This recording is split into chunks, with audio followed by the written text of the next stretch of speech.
So why do our politicians want this so badly? Well, it does three things at one time. One, it gives Republicans a potent midterm message on election integrity.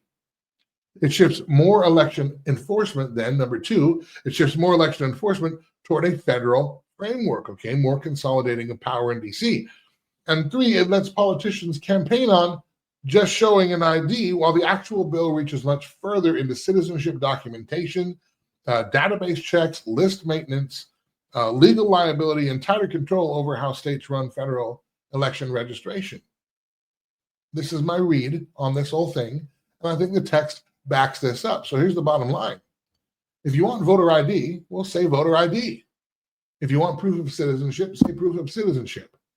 If you want clean voter rolls, say clean voting rolls. But don't sell the country a common sense reform if what you're really building is a bigger federal enforcement machine with real ID sitting there like the hinge on the door.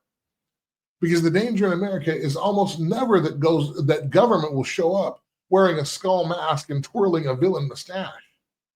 The danger is that government shows up like your long lost best friend and says, this is for your security. This is to protect your freedom.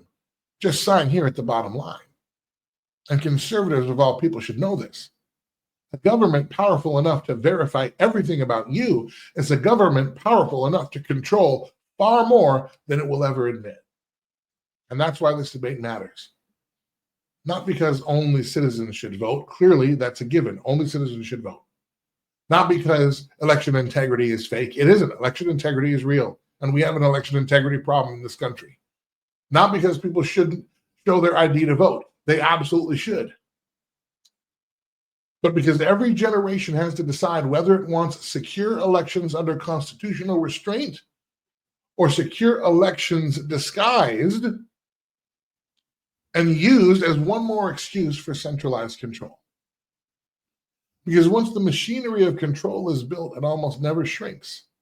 It just waits for the next crisis.